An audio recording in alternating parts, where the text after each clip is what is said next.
വയനാട്ടിലെ ദുരന്തബാധിതരെ സഹായിക്കാനായി വേറിട്ട വഴി സ്വീകരിച്ച് പരിയാരത്തെ ടാക്സി ഡ്രൈവർമാർ ചായക്കട നടത്തിയാണ് ധനസമാഹരണം നടത്തിയത്. Taxi drivers union Pariyaram medical college ഡിവിഷന്റെ ആഭിമുഖ്യത്തിൽ വയനാടിന് കൈത്താങ്ങാവാൻ അതിജീവനത്തിന്റെ ചായക്കട നടത്തിയാണ് ധനസമാഹരണം നടത്തിയത്. ടാക്സി സ്റ്റാൻഡിൽ ഒരുക്കിയ ചായക്കടയിൽ ചായയും വിവിധ പലഹാരങ്ങളും ഒരുക്കിയിരുന്നു. ചായയും പലഹാരങ്ങളും കഴിച്ച ശേഷം തുക എത്രയായാലും അത് അവിടെ സ്ഥാപിച്ച പെട്ടിയിൽ നിക്ഷേപിക്കാം. ഈ തുക പിന്നീട് മുഖ്യമന്ത്രിയുടെ ദുരിതാശ്വാസ നിധിയിലേക്ക് കൈമാറും. CITU ജില്ലാ കമ്മിറ്റി അംഗം K. പത്മനാഭൻ ചായക്കടയുടെ ഉദ്ഘാടനം നിർവഹിച്ചു.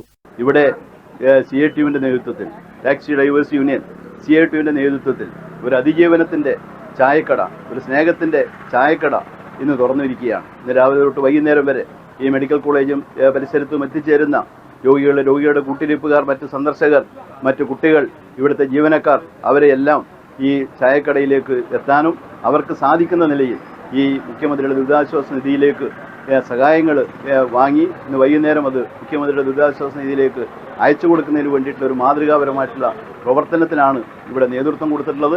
Division secretary P. Kunhikrishnan, president MV Sudhakaran, VP Sasi, M. Raveendran തുടങ്ങിയവർ സംസാരിച്ചു. News bureau, Taliparamba.